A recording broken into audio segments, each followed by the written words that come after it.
mengisahkan tentang perang terakhir yang pernah dipimpin Nabi sallallahu alaihi wasallam. Artinya sejarah Nabi sallallahu alaihi wasallam yang sudah kita kupas dari awal, dari kelahiran Rasul sallallahu alaihi wasallam sampai perang terakhir ini, menunjukkan tinggal sedikit lagi pembahasan dari perang ini ke wafatnya Nabi sallallahu alaihi wasallam. Perang ini disebut dalam sejarah dengan perang Tabuk. Dan perang Tabuk ini lawannya bukan orang-orang musyrik Arab, karena seluruh orang-orang musyrik Arab semua sudah masuk Islam. Ketika terjadi perang Hunain yang sebelumnya kemudian terjadi Fathu Mekah, maka Mekah sudah dikuasai kaum muslimin dan kabilah-kabilah besar sudah tunduk, dan sebagian besar, kalau tidak kita katakan secara keseluruhan, semua sudah masuk Islam, sehingga tidak ada hijrah lagi karena Mekah sudah dikuasai kaum muslimin dan Rasul menempatkan gubernur di Mekah. Juga bukan melawan orang-orang Yahudi, karena orang-orang Yahudi sudah kalah, mulai dari perang Bani Qunaiqah, kemudian perang Bani Nadir, kemudian perang Bani Quraidah, dan berakhir di Khaybar, sehingga orang-orang Yahudi terusir semuanya dan tidak ada satu jiwa pun orang-orang Yahudi tinggal di kota Madinah. Artinya bahwa perang Tabuk ini betul-betul Jazirah Arab sudah disterilkan dari orang-orang musyrik ataupun orang-orang Yahudi. Jadi betul-betul Arab itu menjadi negara Islam. Lalu siapa lawannya di perang Tabuk ini? Lawannya di perang Tabuk ini adalah orang-orang Nasrani dari negeri seberang, dari Syam. Dan ketika itu Syam menjadi negara adidaya terbesar di dunia dan penduduknya mayoritas orang-orang Nasrani. Jadi perang Tabuk ini perang Islam versus Nasrani. Itu dikenal dengan perang salib gitu ya. Ma'asyiral muslimin yang dimuliakan Allah Azza wa Jalla, perang ini terjadi pada tahun 9 Hijriah. Sementara Nabi SAW wafat pada tahun 11 Hijriah, berarti 2 tahun sebelum wafatnya Nabi. Sebenarnya banyak peristiwa di tahun 9 Hijriah ini. Di antaranya adalah, sebelum saya ceritakan perang Tabuk, kematian Raja Najasyi, Raja Ethiopia, satu-satunya raja yang masuk Islam, di mana satu negara Ethiopia tidak ada yang Muslim. Rajanya Muslim tetapi negaranya Nasrani. Sehingga ketika kematiannya sampai kepada Nabi SAW, maka Rasul kemudian menyalatkan secara gaib. Inilah salat jenazah, salat gaib pertama yang dilakukan Nabi ketika meninggalnya Raja Najasyi. Kenapa? Karena ketika Najasyi meninggal tidak ada yang menyolatkan. Jadi ingat, Najasyi itu istilah Raja Ethiopia, namanya Ashama ibn Afjuh. Ashama ini ketika meninggal tidak ada yang menyolatkan. Maka Nabi SAW kemudian menyolat gaibkan. Dari sini ada ulama yang berpendapat dan berpandangan seperti Syekh Nasiruddin Al-Albani dan murid-muridnya, mengatakan bahwa salat gaib itu hanya dilakukan bagi jenazah yang belum disolatkan. Walaupun jumhurul ulama mengatakan bahwa boleh salat gaib itu. Intinya masalah khilaf yang dimuliakan Allah Subhanahu wa taala. Kemudian peristiwa yang kedua, terjadi kematian tokoh munafik Madinah. Siapa? Abdullah ibn Ubay ibn Salul. Ini pun terjadi di tahun ke-9 Hijriah. Nabi SAW sempat menyalatkan dan Umar menarik agar jangan sampai disalatkan karena dia adalah musuh Allah dan Rasulnya. Tetapi ketika Rasul hendak mendoakan, turun ayat, la taqum fihi abada, tidak boleh mendoakan orang munafik selamanya. Karena orang munafik itu hakikatnya orang kafir, cuman berpura-pura masuk Islam. Jadi tidak ada beda munafik dengan kafir. Maksudnya munafik keyakinan, bukan munafik amal ya. Kalau munafik amal tidak kafir, seperti orang yang ngomong berdusta, orang yang dititipi amanah khianat, itu namanya munafik amal. Tapi munafik keyakinan itu artinya yang menyembunyikan kekufuran sementara zahirnya menampakkan keislaman. Itulah Abdullah ibn Ubay ibn Salul, tokoh munafik Madinah, meninggal pada tahun ke-9 Hijriah.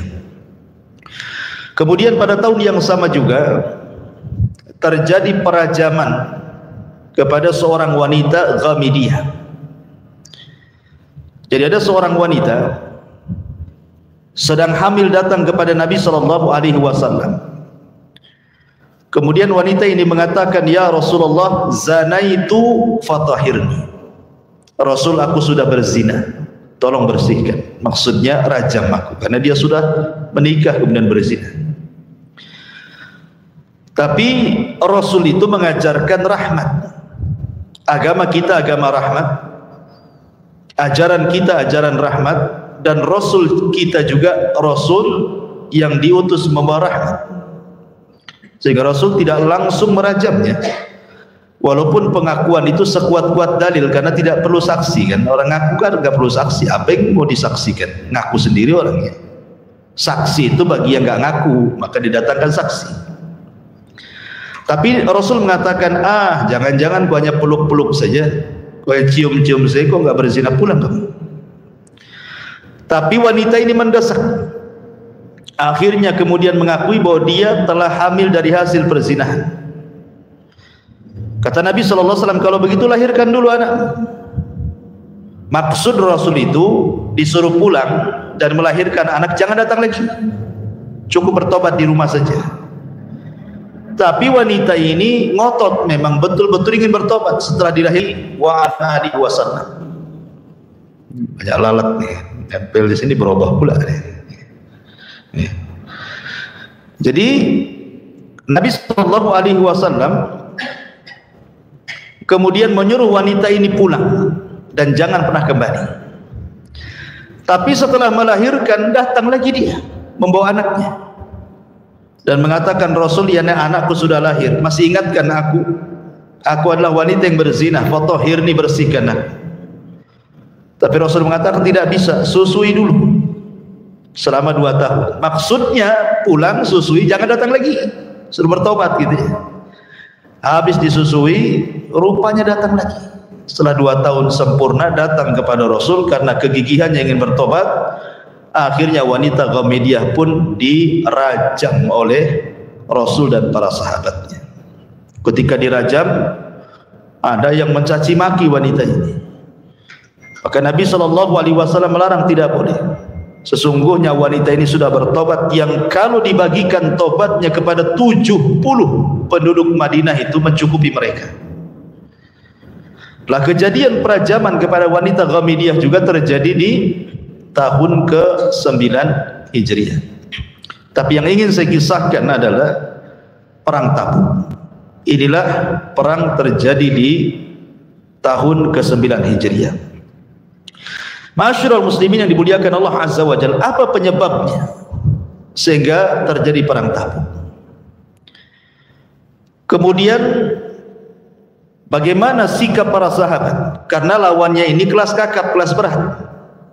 Romawi lawannya, negara didaya kala itu, yang secara kekayaan, kemudian persenjataan, kemudian pasukan terkuat di dunia kala itu. Ini lawannya berat. Bagaimana sikap para sahabat? Kemudian juga apa yang dilakukan orang-orang munafik untuk menggembosi peperangan ini? Kemudian bagaimana para sahabat Nabi SAW mempersiapkan peperangan ini bersama Rasul sampai mengalami kemenangan dan banyak peristiwa selama perjalanan.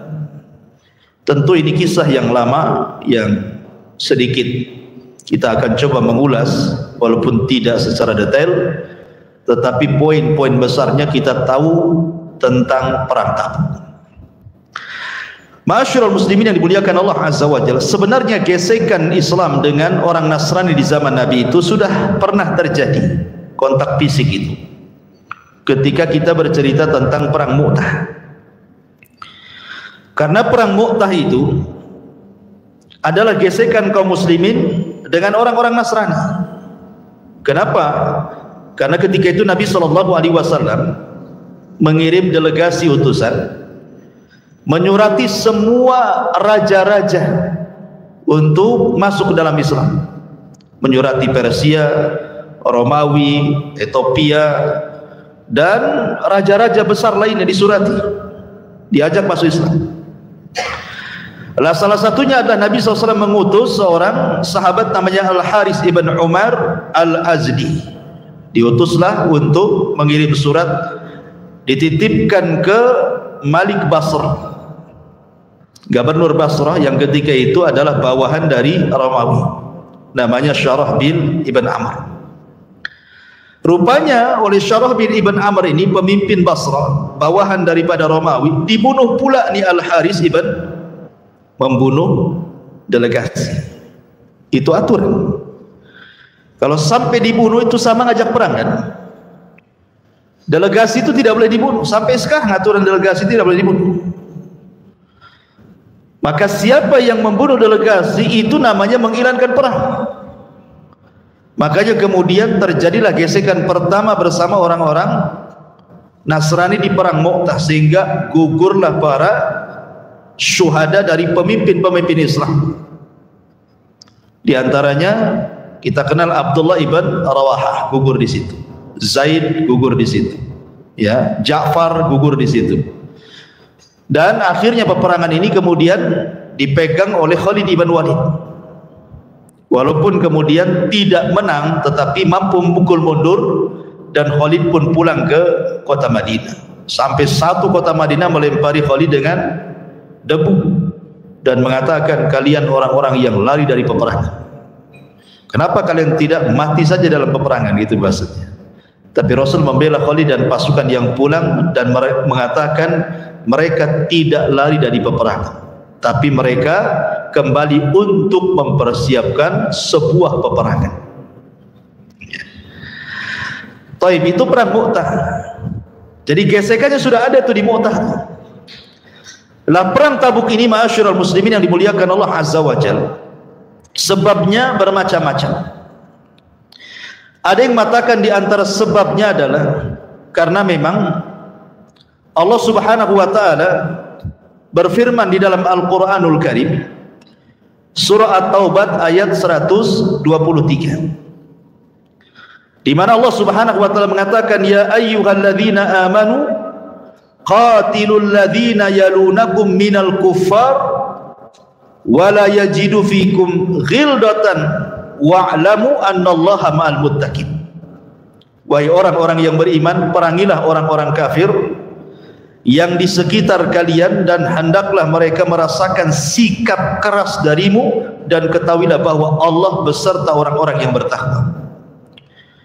Maka ayat ini turun kepada Nabi SAW seolah-olah mengisyaratkan untuk perang melawan orang-orang Syam, orang-orang Romawi, karena Jazirah Arab sudah masuk Islam semua, ya kan? Maka Nabi SAW memilih Romawi yang paling dekat dengan Islam, karena sama-sama diturunkan kitab. Mereka Nasrani, kita Islam, sama-sama diturunkan kitab, diutus pada mereka Nabi, diajak Islam, ya, maksudnya diajak masuk Islam, diajak masuk Islam dulu. Kalau mereka masuk Islam, alhamdulillah. Kalau tidak, mereka harus bayar jizyah upeti. Kalau tidak, baru perang, kan begitu. Sebagaimana Allah Subhanahu wa taala juga mengatakan dalam surah At-Taubah ayat 29. Allah mengatakan, qatilul ladzina la yu'minuna billahi wala bil yaumil akhir wala yuharrimuna ma harramallahu wa rasuluhu wala yadinuna dinal haqqi minal ladzina utul kitab hatta yu'tul jizyata ayyadi wa hum shaghir. Perangilah orang-orang yang tidak beriman kepada Allah dan hari akhir, mereka yang tidak mengharamkan apa yang telah diharamkan Allah dan Rasul-Nya, mereka yang tidak beragama dengan agama yang benar yang datang dari Allah, yaitu orang-orang yang telah diberikan kitab sehingga mereka membayar jizyah pajak dengan patuh sementara mereka dalam keadaan tunduk kepada orang-orang yang beriman. Ini satu versi bahwa memang perang Tabuk ini adalah suruhan dari Allah Subhanahu wa taala. Tapi sebab yang lainnya ada yang mengatakan tidak. Ini sebenarnya kekecewaan orang-orang Romawi. Karena bagaimana coba?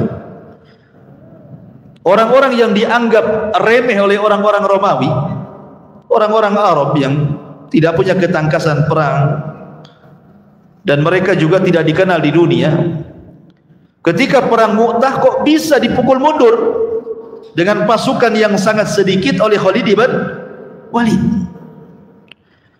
Sehingga ketika itu penasaranlah ini orang-orang Romawi ini, Herakles ini, sehingga ingin mencoba lagi dan mengerahkan pasukan yang jauh lebih besar lagi. Sampai 4.000 pasukan dikumpulkan, termasuk digabungkan orang-orang Arab Nasrani seperti kabilah Judam, kabilah Ghassan, ya, itu juga digabungkan, dan kabilah-kabilah yang lain dari Arab yang beragama Nasrani digabungkan dengan tentara Romawi, sehingga jumlahnya sampai 40.000 orang. Tentara yang banyak, 40.000 orang kala itu, ikhwan, mengumpulkan tentara sebanyak itu, apalagi dengan persenjataan yang kuat, logistik yang kuat, dan strategis perang yang memang terkenal. Romawi kala itu adalah negara adidaya, negara kuat kan itu. Sehingga kemudian Nabi SAW sempat berpikir tentang kedatangan tentara ini, karena masalahnya datang kabar kepada Nabi SAW tentang berkumpulnya orang-orang Romawi dengan pasukan besar 40.000 dengan melibatkan kabilah Arab Nasrani dari Laham dan juga Judam dan Ghassan dan yang lainnya, bahwa mereka sudah sampai di tempat namanya Balqa. Balqa ini perbatasan Arab dengan Syam, artinya sudah dekat, ya. Rasul dapat informasi itu. Jadi Rasul mengatakan, apakah harus tetap tinggal di Madinah menunggu serangan kemudian Rasul dan para sahabat bertahan, ataukah kemudian Rasul harus menyerang dulu sebelum mereka menyerang? Akhirnya diputuskan Rasul harus menyerang dulu. Kenapa? Kalau sampai bertahan di kota Madinah bahaya, karena nanti yang akan jadi korban bukan tentara saja, ada anak-anak, ada perempuan, ada orang sakit, ada orang wanita, dan begitu seterusnya. Jadi dengan berbagai pertimbangan, akhirnya Nabi SAW pun mempersiapkan pasukan, dan tidak boleh satu pun kecuali harus ikut. Ya, Rasul menekan betul dalam perang Tabuk ini, tidak boleh ada yang tidak ikut, harus ikut semua. Betul-betul Rasul mempersiapkan pasukan. Dan biasa Rasul itu kalau mau perang, kebiasaan Rasul biasanya tauriyah, pamannya tujuannya ke Batu Besar. Nanti di perjalanan itu pura-pura nanya mana jalan ke Bengkok, gitu ya, mana jalan ke Batu Haji, padahal tujuannya ke Batu Besar, gitu ya. Itu kebiasaan Rasul kalau perang itu begitu biasanya, tauriyah. Tetapi dalam perang Tabuk ini tidak ada tauriyah. Nabi SAW betul-betul mengumumkan kepada seluruh manusia, kita menghadap orang-orang Romawi dan bertempur di Tabuk. Jadi betul-betul dilakukan, karena ini bukan perang main-main masalahnya. Ini perang besar. Masalahnya, ikhwan, di Madinah sendiri itu didahului sebelumnya adalah musim paceklik yang panjang, sehingga mereka tidak dapat penghasilan dari kurma-kurma mereka yang biasa mereka hasilkan. Lah ketika kemudian terjadi perang Tabuk, pula hilang paceklik, kemudian mulai subur, kemudian kurma pula lagi ranum-ranumnya dan siap dipetik. Itu kan waktu-waktunya senang, gitu ya. Bukan waktu-waktu perang ini, waktu-waktunya ke kebun, lesehan, gitu ya, makan kurma, gitu. Diajak perang pula. Baru selesai menghadapi paceklik, diajak perang lagi. Sehingga dari sinilah terpecah manusia. Nanti saya ceritakan siapa-siapa orang yang tidak ikut perang. Ada beberapa kelompok. Ya. Kemudian yang kedua, karena memang Nabi SAW sangat berhajat kepada tentara yang banyak, karena memang yang dihadapi juga tentara kuat dan banyak. Sementara perjalanan Madinah ke Tabuk itu cukup jauh, tidak bisa kemudian ditempuh dengan jalan kaki, harus pakai kendaraan, minimal unta dan kuda balap. Sehingga kalau tidak punya kendaraan tidak bisa mereka jalan, belum sampai dah mati di jalan, ya kan? Kemudian juga banyak orang-orang miskin pengen terlibat, pengen ikut, tapi tidak punya senjata, tidak punya apa yang bisa mereka nafkahkan untuk peperangan ini. Jadi banyak kendala di perang Tabuk ini sebenarnya. Kalau bukan karena Allah Subhanahu wa taala, tentu tidak akan dimenangkan perang ini. Tapi semua karena izin Allah Subhanahu wa taala, makanya Allah menangkan perang Tabuk ini. Ma'asyiral muslimin yang dimuliakan Allah Azza wa Jalla, mulailah kemudian banyak orang-orang yang beralasan untuk tidak ikut perang. Salah satunya adalah orang-orang munafik. Dalam perang Tabuk ini, ikhwatu fiddin muliakan Allah Azza wa Jalla, ada 6 kelompok yang tidak terlibat. Jadi ada 6 kelompok tidak terlibat dalam perang Tabuk. Yang pertama, orang-orang munafik. Jelas mereka banyak alasan. Di antara alasan orang-orang munafik adalah sampai ada seorang munafik namanya Al-Jidd ibn Qais, Al-Jidd ibn Qais, munafik. Datang kepada Nabi SAW, Rasul, saya ini tidak tahan melihat perempuan, mudah terfitnah. Sementara perempuan-perempuan Bani Asfar, maksudnya perempuan Bani Asfar itu perempuan orang-orang Syam, perempuan orang-orang Romawi itu cantik-cantik. Kalau seandainya saya melihat perempuan-perempuan atau gadis-gadis Bani Asfar di Tabuk sana, terfitnah saya. Sebaiknya izinkan untuk tidak ikut perang. Alasan ngeles, ya kan? Akhirnya Nabi SAW mengizinkan untuk tidak ikut perang. Tetapi Allah turunkan ayat surah At-Taubah 49. Wa minhum man yaqulu dzan li wa la taftini ala fil fitnati saqatu wa inna jahannama la muhitatun bil kafirin. Di antara mereka orang-orang munafik itu ada yang berkata, berilah saya keizinan untuk tidak berperang wahai Rasul, dan janganlah kamu menjadikan saya terjerumus kepada fitnah, katanya. Maksud fitnah di sini kalau nengok perempuan cantik tak tahan gitu ya. Maka Allah jawab, ketahuilah bahwa mereka telah terjerumus ke dalam fitnah. Dengan ngomong itu sendiri mereka sudah terfitnah. Dengan tidak ikut perang itu mereka sudah terfitnah itu. Dan sesungguhnya jahanam itu benar-benar meliputi orang-orang kafir. Kemudian di antara munafik juga, sebagian munafik dan munafik yang lainnya menggembos itu dan mengatakan ini musim panas, Tabuk jauh, kita harus melewati lembah dan padang pasir, belum sampai kita sudah mati kehausan, katanya. Sebaiknya tidak usah ikut perang. Itu digembosi kawan-kawan itu. Makanya kemudian Allah Subhanahu wa taala turunkan juga ayat kepada mereka. Allah Subhanahu wa taala berfirman, farihal mukhallafuna bimaq'adihim khilafa Rasulillah wa karihu an yujahidu bi amwalihim wa anfusihim fi sabilillah wa qalu la tanfiru fil har qul naru jahannam asyaddu harra law kanu yafqahun. Orang-orang yang tinggal, orang-orang yang ditinggalkan, artinya tidak ikut perang itu dari orang-orang munafik, mereka merasa gembira dengan tinggalnya mereka di belakang Rasul, tidak ikut perang, dan mereka tidak suka berjihad dengan harta dan jiwa mereka di jalan Allah. Sebagian mereka mengatakan, janganlah kamu berangkat perang, ini musim panas. Maka Allah katakan ya Muhammad, api neraka jahanam jauh lebih panas dibandingkan panasnya matahari. Diingatkan, kalau kalian mengatakan jangan pergi perang, ini musim panas, ingat jahanam lebih panas lagi gitu. Itu jawaban antum tuh. Umpamanya siang-siang ada daurah, ayo kita pergi daurah. Panas, jahanam lebih panas. Gitu ya. Diajak kebaikan kok bilang panas. Bilang gitu, neraka lebih panas lagi. Milih mana? Panas matahari atau jahanam? Ma'asyiral muslimin yang dimuliakan Allah Subhanahu wa taala. Ini kelompok yang pertama. Banyak alasan, ada sekitar 80 orang munafik. Kemudian mereka berdusta membuat-buat alasan, akhirnya tidak ikut perang. Kelompok yang kedua, orang-orang yang diperintahkan Rasul memang tidak boleh ikut. Seperti contohnya umpamanya Muhammad ibn Maslamah. Muhammad ibn Maslamah memang oleh Nabi tidak disuruh untuk ikut. Kenapa? Karena kalau ikut semua, siapa yang memimpin Madinah? Nanti Madinah diserang, ya kan?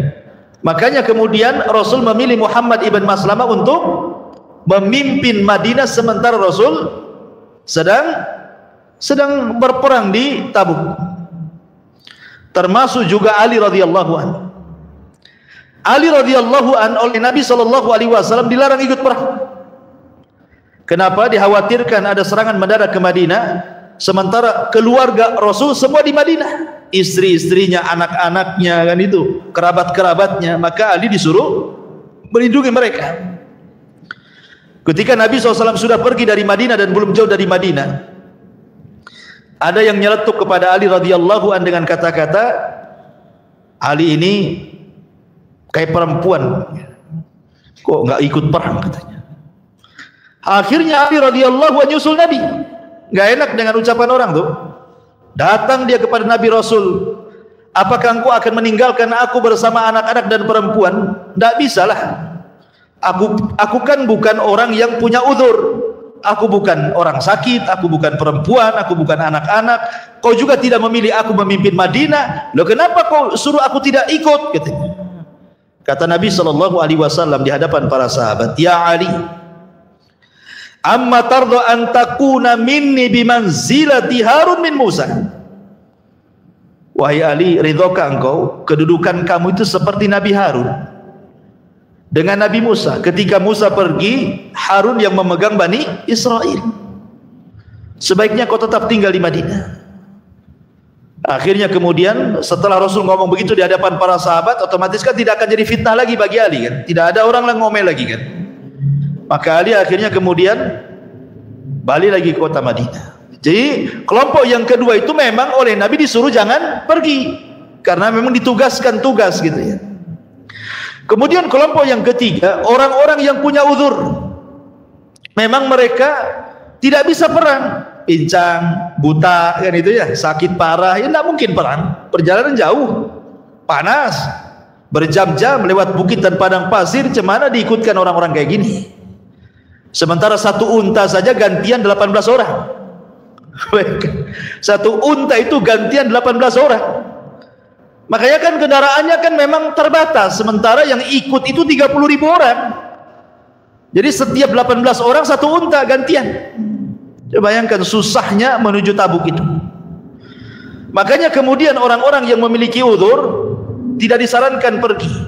Dan Allah Subhanahu wa taala firmankan, laisa 'alad du'afa wala 'alal marda wala 'alal ladzina la yajiduna ma yunfiquna harajun idza nasahu lillahi wa rasulihi ma 'alal muhsinina min sabil wallahu ghafurur rahim. Tidak ada dosa karena tidak pergi perang atas orang-orang lemah, orang-orang yang sakit, dan orang-orang yang tidak memperoleh apa yang akan mereka infakkan apabila mereka berlaku ikhlas kepada Allah dan Rasulnya. Tidak ada alasan apapun untuk menyalahkan orang-orang yang berbuat baik, dan Allah Maha Pengampun lagi Maha Penyayang. Ini kelompok yang ketiga. Memang orang-orang yang memiliki a'dzar, uzur, ya tidak layak perang lah, kan itu. Kemudian yang keempat, orang-orang miskin. Ya, orang-orang miskin, mereka sudah nawarkan diri mau perang. Ya Rasulullah, angkut saya, bawa saya, gitu ya. Masalahnya kendaraan terbatas, saya katakan tadi 18 orang satu unta, kan gitu. Sementara mereka juga tidak punya pedang, tidak punya apa-apa, mau perang pakai apa, kan gitu ya. Makanya kemudian orang-orang ini oleh Nabi SAW ketika mereka mengatakan, angkut kami wahai Rasul. Kata Rasul, tidak bisa, sudah nggak ada lagi, ini aja kekurangan, sebaiknya kalian pulang saja, doakan kami. Maka mereka pun kemudian kembali ke rumahnya dalam kondisi menangis, sedih, tidak bisa ikut perang. Dan Allah gambarkan, wala 'alal ladzina idza ma atauka litahmilahum qulta la ajidu ma ahmilukum alaihi tawallaw wa a'yunuhum tafidu minad dam'i hazanan alla yajidu ma yunfiqun. Dalam surah At-Taubah 92 Allah katakan, dan terhadap orang-orang yang datang kepada engkau wahai Muhammad dan mengatakan, angkut aku, angkut kami, kemudian kau katakan kepada mereka, tidak ada lagi kendaraan untuk kalian, maka mereka pun berpaling sementara mata-mata mereka berlinang air mata karena sedih, karena mereka tidak ikut perang. Dan mereka ada 7 orang, di antaranya adalah Salim ibn Umar, kemudian Ulbah ibn Zaid, kemudian Abdurrahman ibn Ka'ab, kemudian Amr ibn Al-Humam, kemudian Abdullah ibn Mughaffal, kemudian Abdullah ibn Amr Al-Muzani, dan yang terakhir yang nomor yang terakhir Irbad ibn Sariyah, ma'ruf, yang membawakan hadis tentang pentingnya tamasuk dengan sunnah. Irbad ibn Sariyah, dan mengatakan juga Harmi ibn Abdillah.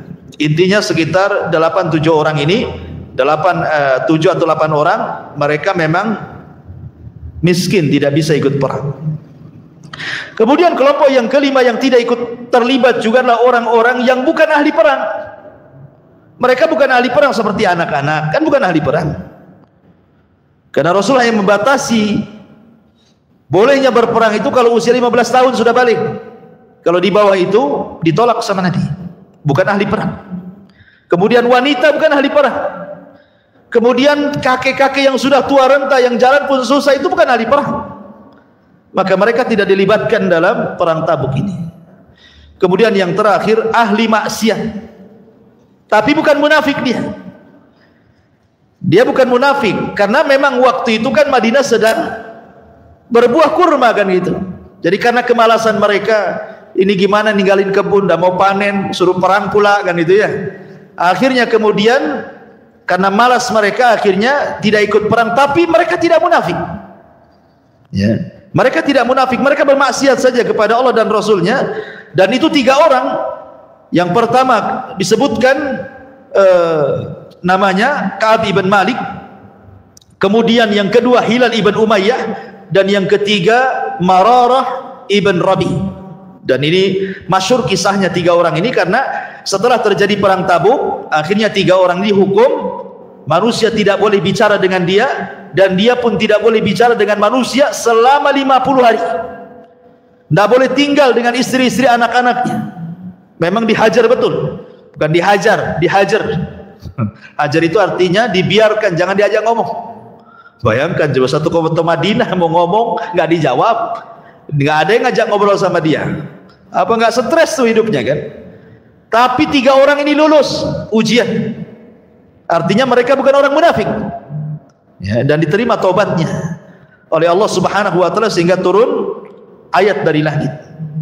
Ini di antara 6 orang yang tidak terlibat dalam perang Tabuk ini. Baik, kita masuk pada cerita perang.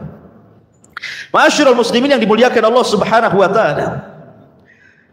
Ketika Nabi sallallahu alaihi wasallam mendapatkan kabar bahwa di Balqa itu sudah berkumpul 40.000 orang-orang Romawi dan juga orang-orang Nasrani dari kabilah-kabilah Arab bergabung dengan mereka.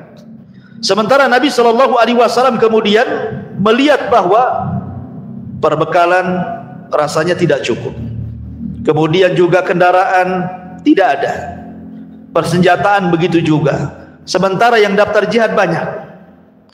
Maka Nabi sallallahu alaihi wasallam mulai mendorong manusia untuk infak, mencari biaya perang. Ya. Lah kemudian Nabi SAW kemudian mengumpulkan para sahabat Nabi SAW. Kemudian Rasul berkhutbah soal infak. Maka tiba-tiba kemudian ada satu orang pulang ke rumahnya, kemudian membawa kresek isinya perhiasan atau uang, kemudian di hadapan seluruh para sahabat dan juga Rasul, kemudian diletakkan di hadapan Rasul. Ini bukan riya. Ya. Makanya Nabi SAW ketika melihat perbuatan sahabat ini, langsung dia mengatakan, man sanna sunnatan hasanatan falahu ajruha wa ajru man amila ba'dahu la yanqusu min ujurihim syai'an. Siapa yang mencontohkan contoh yang baik, maka dia dapat pahala dan pahala orang yang mengikutinya tanpa mengurangi pahala mereka sedikit pun. Jadi kalau menampakkan amal untuk dicontoh tidak apa-apa. Yang tidak boleh itu untuk riya dan sum'ah dan kibar, kesombongan, bukan. Jadi sahabat ini memberikan contoh. Makanya setelah dicontoh, semua para sahabat bubar. Kemudian pada pulang ke rumahnya, membawa harta-harta seadanya yang mereka miliki. Lah disebutkan dalam sebuah riwayat bagaimana Utsman ibn Affan radhiyallahu an adalah sahabat yang paling banyak ketika itu berinfak dalam perang Tabuk. Sebagaimana disebutkan oleh Imam Tirmidzi dalam sunannya dari Abdurrahman ibn Khabbab, dia mengatakan, aku menyaksikan Nabi SAW sedang mengompori para sahabat untuk berinfak guna modal perang bagi tentara-tentara yang kesulitan untuk perang. Faqama Utsman ibn Affan, berdirilah Utsman ibn Affan, kemudian mengatakan, ya Rasulullah, alayya mi'atu ba'irin bi ahlasiha wa aktabiha fi sabilillah. Rasul, aku punya 100 ekor unta dan seluruh perbekalan yang ada di pundaknya aku serahkan untukmu, gunakan di jalan Allah. 100 ekor unta dan semua perbekalan yang ada di punggung unta. Maksudnya perbekalan di atas unta itu ya untuk logistik kan gitu ya. Namanya perang harus makan juga. Gandum atau apa gitu ya. Kemudian Nabi SAW berkhutbah lagi. Tiba-tiba kemudian Utsman berdiri lagi dan mengatakan, ya Rasulullah, alayya mi'ata ba'irin bi akhlasiha wa aktabiha. Saya masih punya 200 ekor unta lagi penuh di atas pundaknya dengan seluruh perbekalannya. Jadi sudah berapa itu? 300 ekor unta dengan seluruh perbekalan di atas untanya itu. Dalam riwayat yang lain, bukan hanya 300 ekor unta saja, bahkan Nabi SAW dikagetkan dengan Utsman. Dia mengatakan, ya Rasulullah, wahai Rasul, aku memiliki bi alfi dinar fi thawbi. Aku punya uang sebanyak 1000 dinar. 1 dinar berapa? 4 gram lebih emas. Itu 1 dinar. 1 dinar itu 4 gram lebih emas.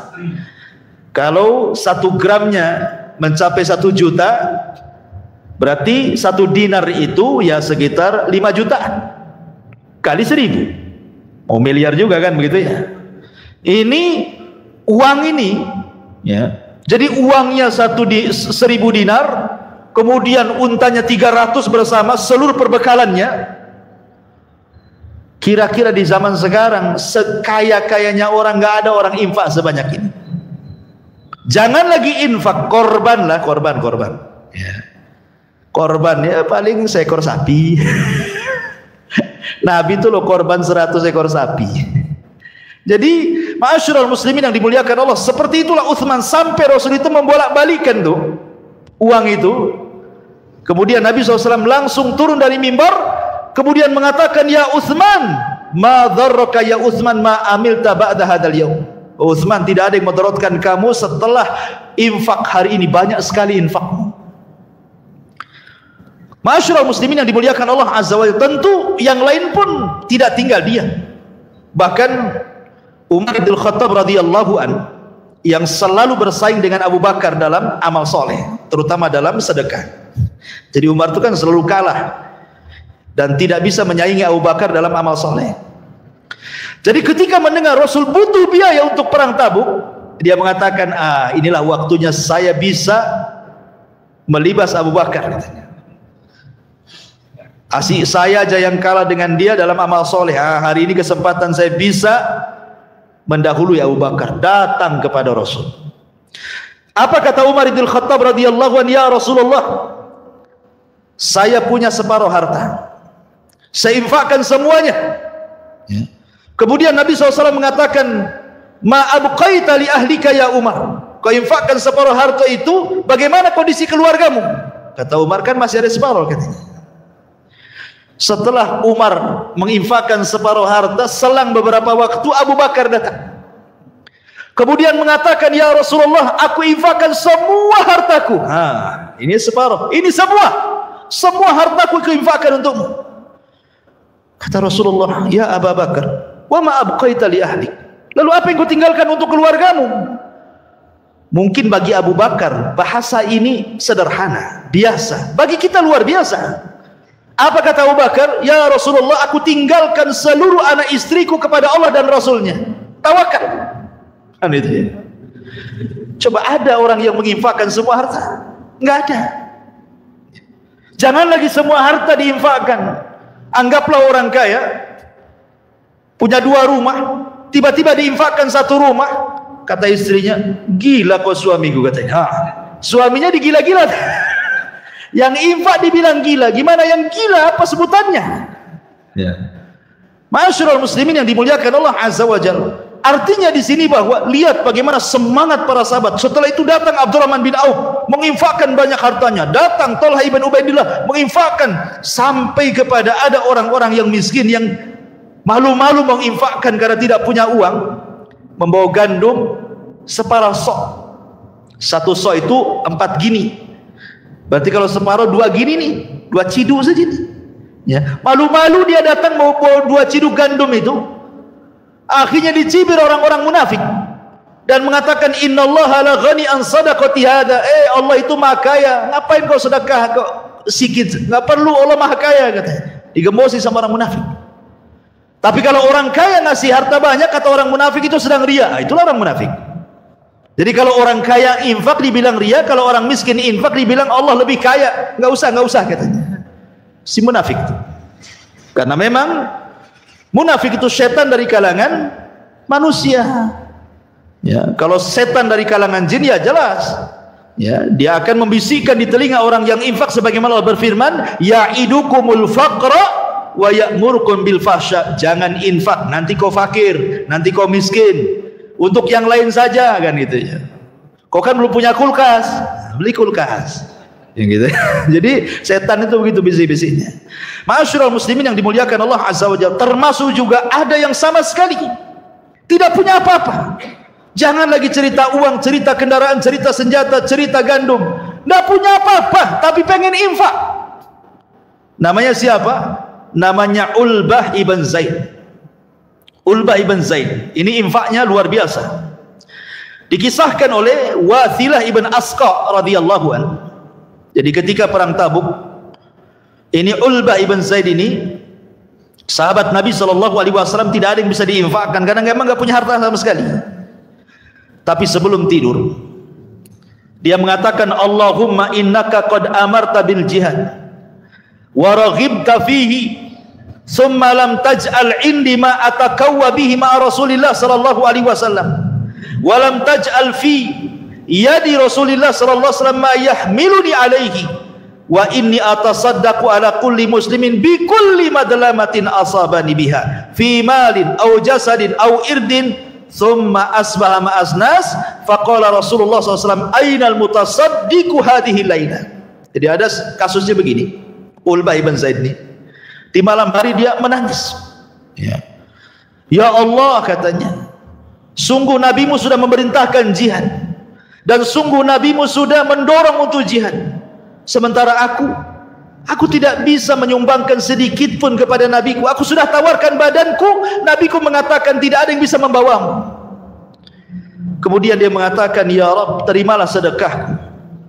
Sedekahku adalah, maka setiap yang mendolimi diriku, apakah mendolimi hartaku, mendolimi jasadku, mendolimi kehormatanku, ku maafkan semuanya.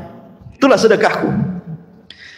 Kemudian di siang hari Nabi SAW, esokan harinya Rasul bertanya, siapa yang bersedekah tadi malam, katanya.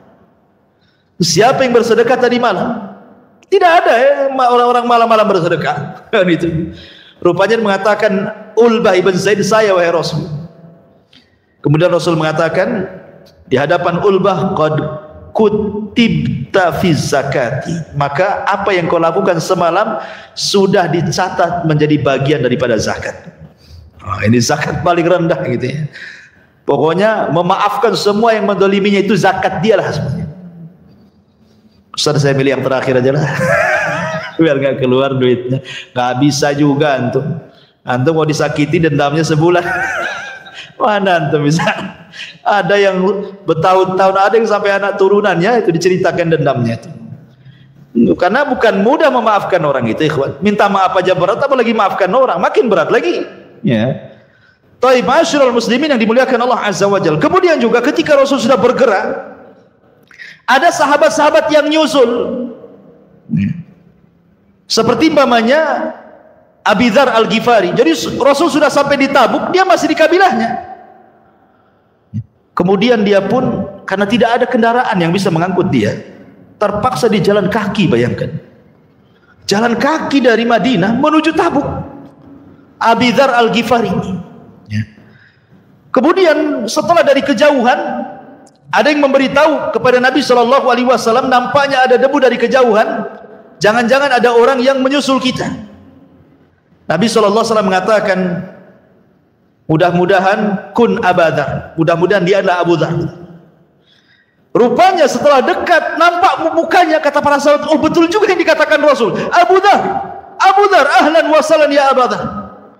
Kemudian Nabi SAW mengatakan, rahimallahu Abu Dzarrin yamshi wahdahu wa yamutu wahdahu wa yub'atsu wahdahu. Semoga Allah merahmati engkau wahai Abi Dzar, kau berjalan sendiri, kau akan mati sendiri, kau akan dibangkitkan sendiri. Karena kematian Abi Dzar ini memang tragis.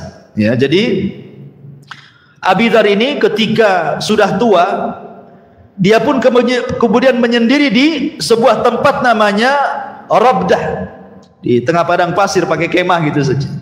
Dia menyendiri di situ. Kemudian akhirnya dia pun sakit. Dia berwasiat kepada anak dan istrinya dan mengatakan, idza mittu faghsilani wa kaffannani wa wada'ani ala tariq fa awwalu rabbin yamurruna bikum faqula hadza Abu Dzar.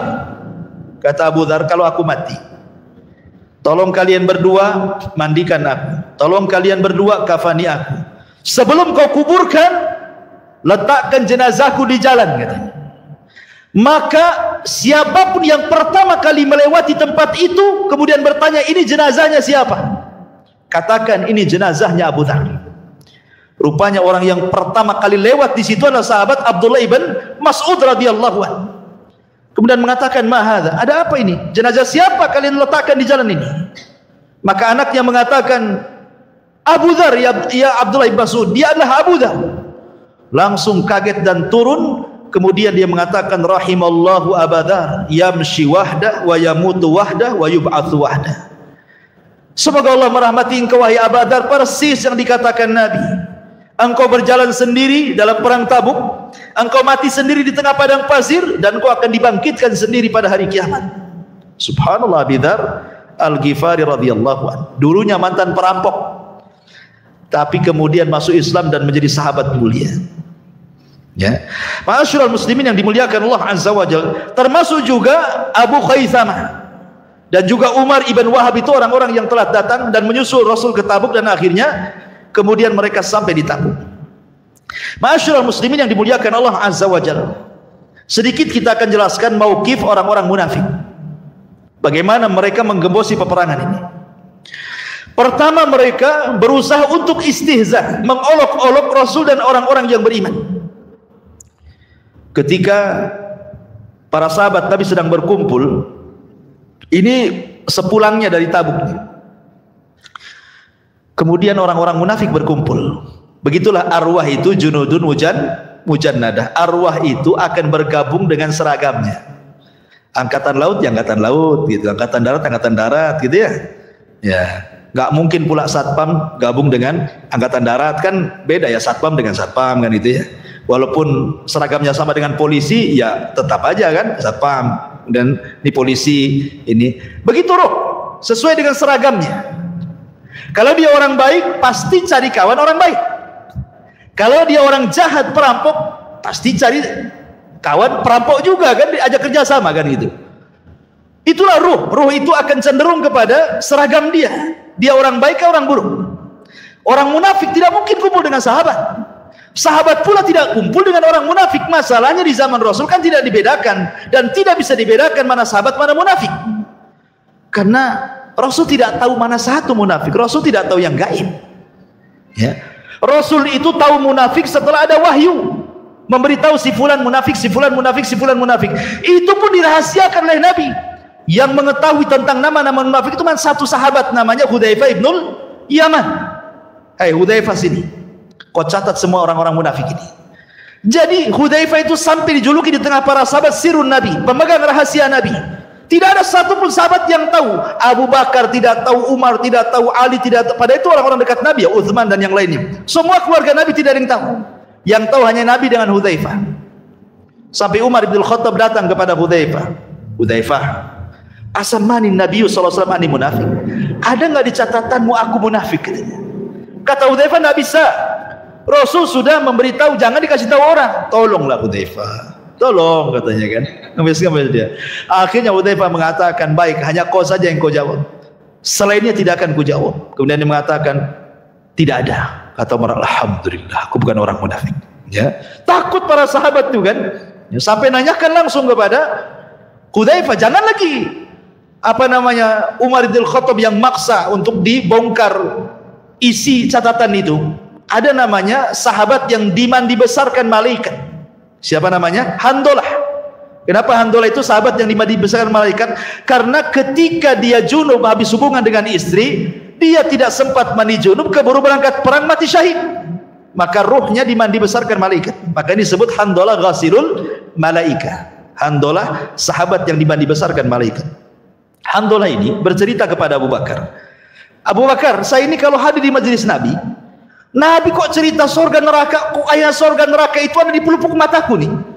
Tapi kalau aku kemudian pulang ke keluargaku, ke bisnisku, rasa-rasanya sorga neraka itu hanya mimpi saja, hanya cerita saja. Hilang tuh kalau sudah sampai di keluarga dan pekerjaanku. Apa saya munafik? Maka Abu Bakar mengatakan, apa yang kau rasakan sama juga yang aku rasakan. Kalau gitu kita tanya sama Nabi, apakah sifat seperti ini munafik? Ya kayak antum nih, kalau lagi ngaji khusyuk kan itu. Oh. Tapi kalau udah keluar dari pintu saja udah cerita lain tuh. Kan itu seperti itulah kan itu. Jadi Abu Bakar ini datang kepada Rasul. Rasul, kami ini kalau bermajlis dengan kamu, kau cerita sorga, kayaknya sorga ada di mata. Kau cerita neraka, kayaknya neraka ada di mata. Tapi kalau kami pulang sibuk dengan bisnis dan keluarga, hilanglah cerita-cerita itu. Apa kami berdua munafik wahai Rasul? Kemudian Rasul mengatakan, tidak. Walakin ya Handalah sa'atan sa'ah. Tidak wahai Handalah, tetapi ingat, kalau engkau ingin tetap tidak disebut munafik, sa'atan sa'atan, satu waktu hadirlah kau di majelis taklim, satu waktu kau bekerja. Ya, jadi jangan full bekerja terus, tidak pernah hadir di majelis taklim gitu. Sekali-kali hadirlah di majelis taklim, sekali-kali sibuk dengan dunia supaya imbah. Kan itu ya. Kalau ngaji terus, nggak kerja nggak makan. Itu maksudnya. Kalau kerja terus tak ngaji, hilanglah ilmu. Kan itu. Maksiat pula ujung-ujungnya. Maka kata Rasul, ya imbangkanlah, sekali-kali hadir di majelis taklim, ya sekali-kali kau sibuk, kata Rasul. Ya. Dan begitulah manusia hidup kan. Tidak semua sahabat tuh ngaji terus, tidak, ada yang bekerja juga kan itu ya. Tapi masyarakat muslimin yang dimuliakan Allah Azza wa Jalla. Jadi orang-orang munafik ini ketika melihat sahabat sedang berkumpul dengan Nabi, ini mereka lagi lelah, namanya peperangan. Ya. Tiba-tiba nyeletuk salah seorang di antara mereka dan mengatakan, "Ma ra'aina qurra'ina." Kami tidak pernah melihat ahli-ahli Quran. Maksudnya sahabat dan para dengan Rasul itu sedang berkumpul sambil nunjuk jarinya tuh. "Ma ra'aina qurra'ina," katanya. Aku tidak pernah melihat ahli Quran seperti mereka, katanya. Apa kata dia? "Arghabu butunan wa akdzabu alsinan wa ajbanu inda liqa min haula," katanya. Yang paling rakus perutnya, yang paling dusta lisannya, yang paling penakut ketika perang kecuali mereka, katanya. Padahal munafik yang seperti itu jadi dilemparkan itu sifat kepada para sahabat. Ada pula sahabat Zaid bin Thabit mendengar Ngomong apa kalian? Kulaporkan kepada Nabi. Akhirnya datang pada Nabi. Sebelum dia datang, Jibril sudah datang kasih tahu. Kemudian Nabi SAW marah karena ini penghinaan. Maka Rasul naik ke atas unta meninggalkan mereka. Ketahuan belang mereka. Mereka mengejar Rasul sambil memegang pelana kudanya Rasul dan mengatakan, Rasul innama kunna nakhudhu wa nal'ab. Rasul, kami ini hanya bercanda, sendar gurau. Ini enggak sungguh-sungguh katanya. Tapi Rasul mengatakan dengan membawakan ayat Al-Quran, Qul abillahi wa ayatihi wa rasulihi kuntum tastahzi'un la ta'tadiru qad kafartum ba'da imanikum. Apakah dengan Allah, dengan Rasul dan ayat-ayatnya kalian berani mengolok-olok? Tidak ada uzur kepada kalian. Kalian sudah kufur setelah keimanan kalian. Lihat di zaman Rasul. Di zaman sekarang lebih parah lagi. Lihat di medsos itu, di YouTube itu, sampai ada channelnya khusus. Orang Islam tapi menjelek-jelekan Islam. Orang Islam tapi menyerang Islam. Orang Islam tapi menyerang para ulama Islam. Munafik.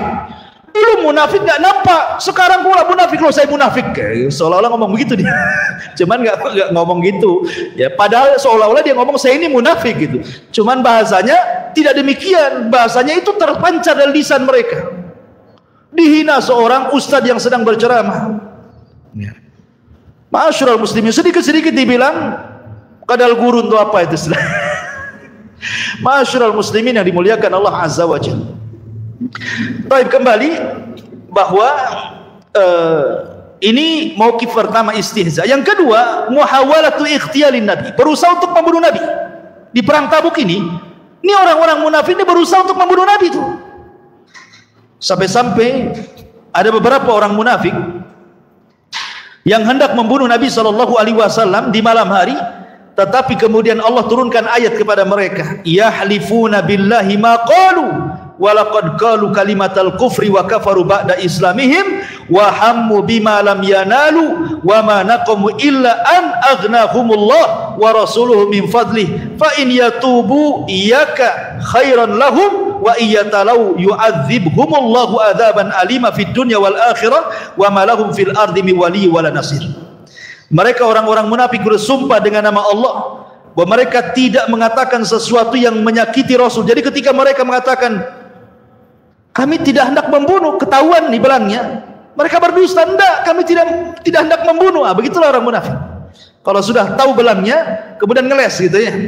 Sungguh mereka telah mengucapkan perkataan kekafiran dan telah menjadi kafir setelah Islam dan menginginkan apa yang mereka tidak dapat mencapainya, dan mereka tidak mencela Allah dan Rasulnya. Sekiranya Allah dan Rasulnya telah melimpahkan karunia-Nya kepada mereka, maka jika mereka bertobat itu lebih baik. Tapi kalau mereka tidak bertobat, niscaya Allah mendatangkan azab kepada mereka dengan azab yang pedih di dunia dan akhirat, dan mereka tidak mempunyai pelindung dan tidak pula penolong di hadapan Allah Subhanahu wa taala. Baik. Jadi mereka berusaha untuk membunuh, ini di perang Tabuk nih. Kemudian juga yang ketiga, mereka berusaha untuk membuat markas yang disebut dengan Masjid Dirar. Gitu ya. Jadi sebelum perang Tabuk, orang munafik ini geng-gengnya ngadakan rapat. Mereka akan membuat masjid. Masjid ini dijadikan untuk apa? Untuk sarang orang-orang munafik. Pertama, untuk menggembosi kaum muslimin, mengadakan perpecahan di dalam. Kemudian irsad, dijadikan mata-mata musuh. Ya. Kemudian untuk kekafiran mereka. Mereka sedang mengatakan, ya Rasulullah, kalau engkau pulang dari Tabuk, mampirlah kau jadi imamlah di masjid kami, katanya. Ya Nabi ya, karena memandang itu sebuah kebaikan dan Rasul tidak tahu mana munafik kan, ya saja kan. Ketika pulang dari Tabuk, mereka meminta janji, bukankah Rasul engkau akan sholat di tempat kami? Tiba-tiba turun ayat untuk membakar masjid itu. Oh, itu dibuat oleh orang munafik untuk memecah belah kaum muslimin, tafrik, kemudian irsad, memata-matai kaum muslimin, wa kufrun, dan menyebarkan kekafiran. Maka Rasul mengerahkan para sahabat bakar masjid itu. Maka dibakarlah Masjid Dirar itu. Dan banyak lagi tingkah laku orang-orang munafik dalam rangka menggembosi perang Tabuk ini. Kemudian setelah Nabi SAW berangkat dengan 30 ribu orang para sahabatnya untuk berhadapan dengan orang-orang Romawi yang jumlahnya sampai 40 ribu tentara musuh. Di sini terjadi mukjizat banyak. Ada beberapa mukjizat terjadi saat kepergian Rasul di perang Tabuk. Mukjizat pertama, sahabatul ma. Perjalanan itu kan melelahkan, panas terik yang luar biasa, apalagi terjadi di bulan Ramadan. Bayangkan, ini terjadi di bulan Ramadan, ya. Perang Tabuk ini terjadi di bulan Ramadan, kan berangkat di bulan Ramadan, artinya kan ada sebagian yang berpuasa, teriknya luar biasa, panasnya gitu ya. Maka Allah berikan mukjizat kepada Rasulnya dengan sahabatul ma, dengan turunnya hujan kepada mereka. Kata Nabi SAW kepada para sahabatnya bahwa kalian akan sampai di Tabuk dan kalian akan mengalami kepanasan yang luar biasa. Aku akan berdoa kepada Allah agar Allah Subhanahu wa taala menurunkan hujannya. Maka Rasul pun berdoa, turun hujan. Dan itu mukjizat. Akhirnya para sahabat bisa minum sepuas mereka, unta-unta bisa minum, kuda-kuda bisa minum, dan mereka segar lagi. Ya. Kemudian yang kedua, khabarun naqati Rasulillah sallallahu alaihi wasallam. Kabar unta Nabi sallallahu alaihi wasallam. Jadi ada unta Rasul itu lepas. Lah dicari-cari nggak ketemu kemana oleh para, kan Rasul mengutus sahabat untuk mencari untanya yang lepas. Kemana unta ini? Ini ada kesempatan orang munafik ini untuk istihza dengan Nabi Shallallahu Alaihi Wasallam.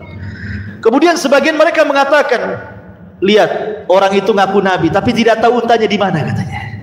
Dia bilang gitu. Kalau dia Nabi mesti tahulah di mana untanya. Ngapain ngerahkan sahabat pula cari unta? Katanya. Ini kan penghinaan kepada Rasul kan gitu ya. Makanya Nabi SAW kemudian dihabarkan dari langit dan Rasul mengatakan, a'lamu illa ma'allamani, a'lamu illa ma'allimni illa ma'allamanillahu wa qad dallanillahu 'alaiha wa hiya fi hadzal wadi fi syi'bi kadza wa kadza wa qad habasatha syajaratun bizimamiha. Kata Rasul, sesungguhnya aku tahu, tetapi pengetahuan itu Allah yang kasih tahu aku. Untaku berada di lembah ini, di kabilah ini. Kebetulan ada pohon yang bercabang, itu tali pelananya terkait di cabang pohon tertentu. Carilah, di situ ada untanya. Ini mukjizat Nabi. Ya, ada di situ. Karena ini akibat orang munafik mengatakan, masa seorang Nabi kok nggak tahu untanya kemana kan itu. Ini pelecehan kepada Nabi SAW. Ya, karena Rasul diberikan mukjizat. Kalau orang sekarang ngeramal pasti dusta. Ya, tidak mungkin benar. Pak dukun, mobil saya sudah setahun dicuri orang. Di mana ya? Oh, mungkin di daerah Batu Haji. Nggak tahu tuh di Batu Haji. Cari aja di Batu Haji. Batu Haji luas, mau di mana kan gitu ya? Kan dukun kan itu main umum-umum saja. Dia nggak berani memastikan tuh alamatnya sekian, gang sekian, RT sekian, kecuali yang maling kan gitu. Intinya bahwa dukun itu para pendusta. Kemudian juga al-ikhbar bi hububir rih asyadid wa tahdhir min. Jadi Nabi SAW menghabarkan para sahabatnya, apabila sampai di Tabuk nanti akan ada angin. Nah, kita tahu kalau musim angin di padang pasir itu, saya pernah mengalami waktu di Yaman. Itu kalau musim debu itu angin datang itu udah kayak apa saja, nanti hilang itu udah berdebu semua tuh. Muka berdebu semua, berdebu. Sekali datang itu enggak lihat, tangan kita pun enggak lihat nih. Pada satu jengkal itu kalau datang musim debu. Kata Nabi SAW, nih kalau kalian sampai nanti akan datang angin debu, maka tolong pegangi semua unta, kuda dan kendaraan kalian. Karena takutnya kabur kan itu ya, takut ketakutan itu, maka pegangi betul, dan betul terjadi itu, datang itu ya debu, angin debu itu, dan para sahabat sudah tahu kan terjadi. Siapa yang ngasih tahu? Nabi. Siapa yang ngasih tahu? Allah lewat malaikat Jibril. Kemudian termasuk juga di antara mukjizat Rasul, takthiru ma'i aini Tabuk. Rasul itu berdiri di mata air Tabuk, air habis, sahabat kehausan. Ya, maka dengan mukjizat Nabi SAW kemudian sahabat meminta air kepada Nabi SAW, maka Nabi SAW memukul sebuah batu keluar air, dan itu mukjizat Nabi SAW. Termasuk juga taksir to'am, logistik yang sangat sedikit, makanan yang makin habis, tetapi datang mukjizat Rasul, satu nampan itu bisa sampai ratusan sahabat yang makan tuh habis-habis tuh. Luar biasa. Dan itu mukjizat Nabi sallallahu alaihi wa ala alihi wasallam. Ma'asyiral muslimin yang dimuliakan Allah Azza wa Jalla, ketika betul-betul berhadapan antara tentara Rasul dan tentara Romawi. Dan ingat, ini langsung dipimpin Nabi masalahnya. Dan ini perang terakhir Nabi. Habis itu tidak ada perang lagi. Ya. Habis itu ya peristiwa-peristiwa kecil saja sampai wafatnya Nabi SAW. Sehingga ketika kemudian berhadap-hadapan, kemudian betul-betul terjadi pertempuran, maka Allah Subhanahu wa taala menangkan. Padahal jumlah kaum muslimin 30.000 melawan 40.000 kan gitu. Beda 1.000. Beda 10.000. Kan lumayan beda 10.000 itu ikhwan.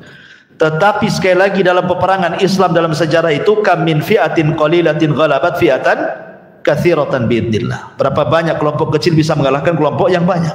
Makanya ketika panglima perang Romawi ini bertanya kepada Khalid ibn Walid tentang rahasia kemenangan.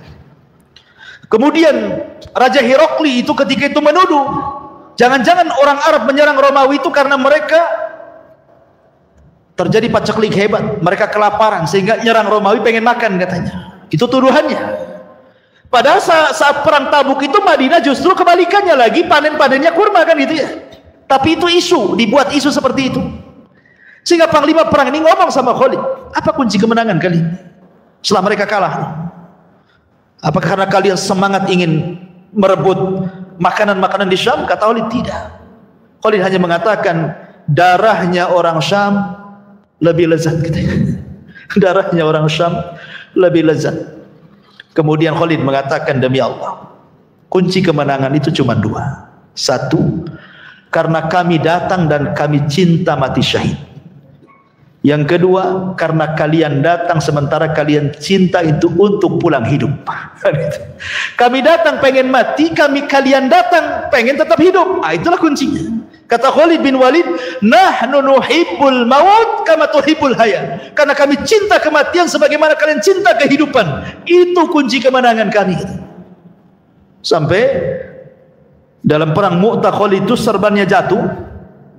Kemudian untuk ngambil serbannya itu sampai harus menghadapi banyak musuh. Sampai sahabat mengatakan, ya Khalid, kau ini perang untuk serban, kau untuk Allah katanya. Kata Khalid, tidak, di serban itu ada rambut Nabi. Saya takut rambut itu dihinakan oleh orang-orang kafir itu. Karena jasad Rasul itu boleh untuk ditabaruki, boleh kita bertabaruk dengan jasad Rasul. Makanya Rasul kalau dicukur itu rebutan pada ngambil rambut bekas cukurannya. Kalau berwudu mau perang ambil bekas wudunya. Kalau meludah ditangkap ludahnya kemudian dibaluri di badannya. Kalau Rasul ngomong tidak ada yang berani melihat Nabi. Itu Rasul boleh. Apakah selain Rasul boleh? Ya, pemesem meludah ditangkap sama antum. Kemudian dioles ke wajah itu apa? Obat jerawat Ustaz. Mana bisa? Yang mana? Yang ada langsung hitam wajahnya. Ya. Jadi ma'asyiral muslimin yang dimuliakan Allah Azza wa Jalla. Jadi Khalid bin Walid tabaruk dengan rambutnya Nabi. Ya. Intinya bahwa setelah kemudian para sahabat Nabi SAW dapat kemenangan, maka dengan kekalahan Romawi dari Islam, maka di sini nampak kuah daulah Islamiyah, nampak kekuatan daulah Islamiyah. Tidak bisa dianggap remeh. Ya, tidak bisa dianggap remeh. Yang kedua, tauhidul jaziratil Arab. Di sini ada penyatuan jazirah Arab menjadi Islam semuanya.